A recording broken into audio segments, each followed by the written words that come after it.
नमस्कार दोस्तों, स्वागत है आपका गुरु ज्ञान भक्तावल चैनल में। जैसा कि आपने थंबनेल पे देखा कि सिद्धि साधना क्या होती है, ठीक है।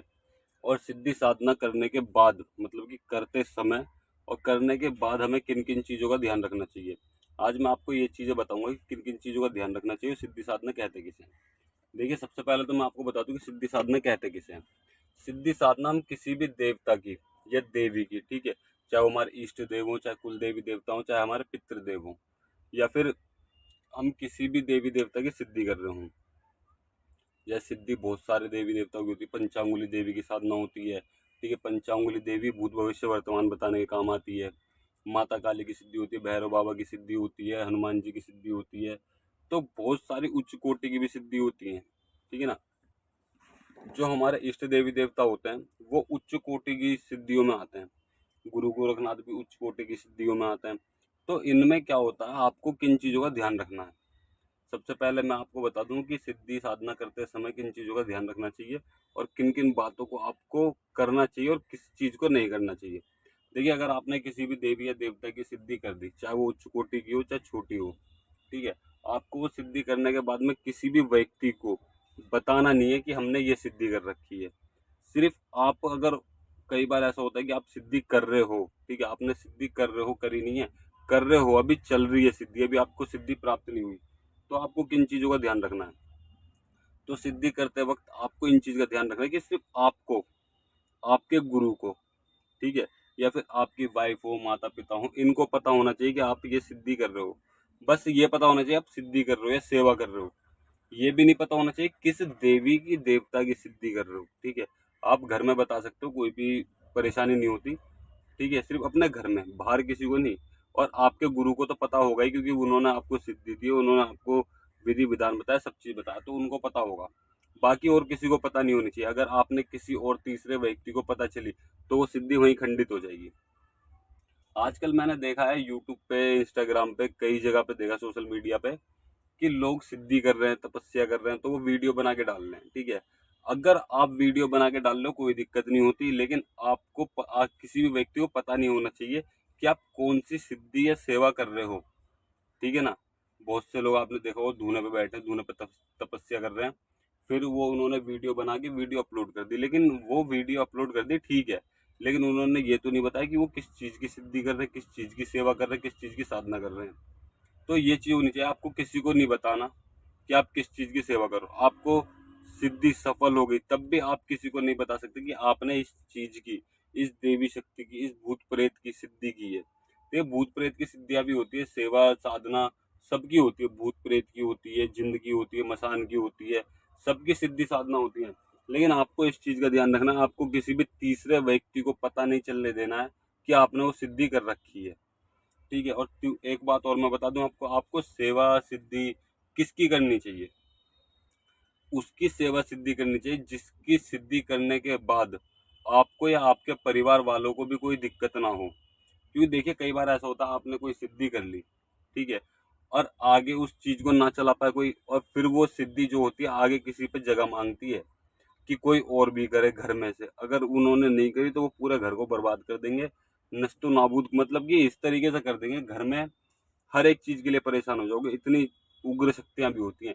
इसलिए मेरा मानना तो यह है कि कभी भी आप किसी भी भूत प्रेत जिन मसान की सिद्धि मत करो, ठीक है। आप सिर्फ सात्विक साधना करो, अपने देवी देवता की करो, कुल देवी देवता की करो, ऊत पितरों की करो, अपने इष्ट देव की करो, इनकी साधना करो, ठीक है। साधना के समय आपको क्या क्या चीजों का ध्यान रखना है। कभी भी किसी भी बड़े से ऊंची आवाज में बात नहीं करना, आपके माता पिता उनसे ऊंची आवाज में बात नहीं करना, ठीक है ना। किसी के लिए गलत शब्द निकालने, गलत शब्द क्यों नहीं निकालते, गलत शब्द इसलिए नहीं निकालते क्योंकि आपकी जो वाणी है वो सिद्ध होने लगती है। तब आप किसी भी चीज की सिद्धि करते हो, सेवा करते हो, तो आपकी वाणी सिद्ध होने लगती है। आप किसी व्यक्ति के लिए गलत शब्द निकालोगे तो उसके साथ वो गलत हो जाएगा। इसलिए कोशिश करिए कि किसी भी व्यक्ति के लिए आप अच्छे से अच्छा शब्द बोल सको, कि आपका कल्याण हो, ठीक है, आपके घर में संतान पैदा हो जाए, किसी के घर में संतान नहीं होती, आपके घर में संतान हो जाए, आपका वंश आगे बढ़े। आप इस तरीके से आशीर्वाद निकालो मुंह से। किसी भी व्यक्ति के लिए आप गलत वर्ड ना निकालो, वरना वो वाणी सच हो गई तो उस व्यक्ति को बहुत ज्यादा परेशानी होगी, और साथ में आपको भी दुख होगा कि मैंने इस व्यक्ति को ऐसा बोला था और इसके साथ ऐसे ऐसा हो गया। तो इसलिए कभी भी किसी व्यक्ति के लिए गलत वाणी मत निकालो। अपने सिर्फ आशीर्वाद के लिए, ठीक है। आशीर्वाद के लिए आप अपनी वाणी निकालिए, जिसका जितना भला हो सके वो बोलिए, उसका भला होगा, साथ में आपका भी भला होता चला जाए, क्योंकि आपके देवी देवता आपको देख रहे हैं कि आप सामने वाले के लिए किस तरीके की भावना रख रहे हो, ठीक है ना। चाहे सामने वाले ने आपके लिए कितना ही बुरा करा सही, लेकिन आपका भी कल्याण होगा अगर आप सामने वाले के लिए आशीर्वाद निकाल ले मुंह से। तो इन चीज़ों का आपको ध्यान रखना है। अब मैं बताता हूँ आपको कि सिद्धि के बाद आपको किन चीज़ का ध्यान रखना है। देखिए, सिद्धि के बाद आपको, कई बार आपने देखा होगा, मान लीजिए आपने कोई मंत्र सिद्ध कर लिया, अब उस मंत्र की पावर धीरे धीरे कम होने लग जाती है। आपने देखा होगा कि भाई आपने शुरू में मंत्र सिद्ध करा, किसी को झाड़ा लगा दिया तो वो व्यक्ति ठीक, आपने कुछ उपाय बता दिया उस मंत्र के द्वारा, कुछ चीज करके दे दी तो वो व्यक्ति को आराम पड़ जाता है। लेकिन धीरे धीरे क्या होता है, आप मंत्र पढ़ते हो, सब चीज करते हो, लेकिन उस व्यक्ति को आराम नहीं पड़ता। पहले एक बार में आराम पड़ता था, अब 2 बार आना पड़ता है उसे, या 3 बार आना पड़ता है, 4 बार आना पड़ता है। तो ये चीजें चलती हैं। तो इस चीज में आपको क्या करना है, इस चीज में आपको करना है कि मंत्र का जाप नित्य रूप से चलता रहना चाहिए।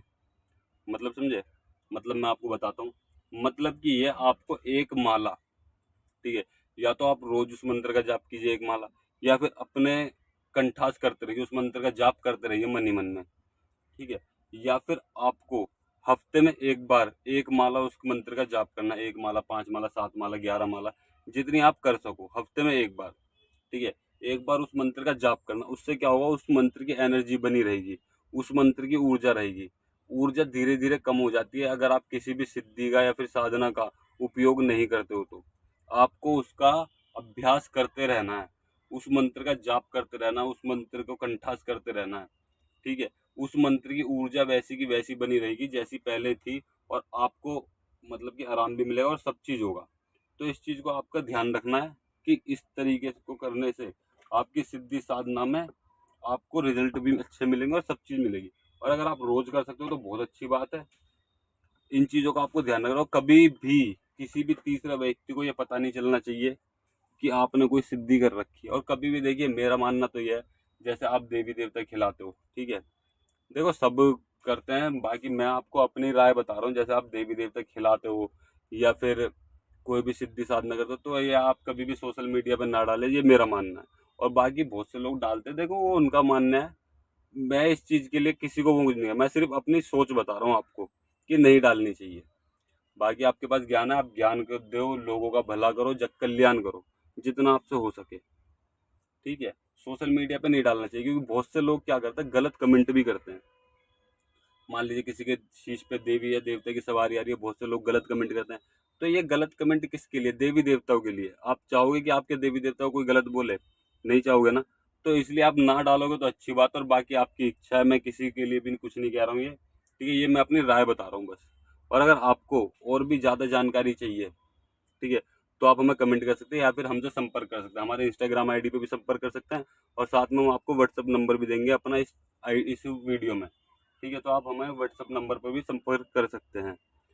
सिर्फ व्हाट्सअप करना है आपको, कॉलिंग नहीं करनी। कॉलिंग तब करनी है तब आपको कुछ ज़्यादा ज़रूरी चीज़ के बारे में जानना हो, या फिर हमसे आप पूछ लो कि आप कॉलिंग करना चाहते हो। कॉल का समय और व्हाट्सअप मैसेज का समय, आप हमसे बात करने का समय 11 से 4 बजे तक का। तो आप हमें व्हाट्सएप पे मैसेज कर सकते हो। और अगर आपको हमारे द्वारा दी गई जानकारी अच्छी लगी तो वीडियो को लाइक करें, चैनल को सब्सक्राइब करें और बेल आइकन जरूर दबाएं, ताकि हमारे द्वारा दी गई जानकारी आप तक समय पर पहुंच सके।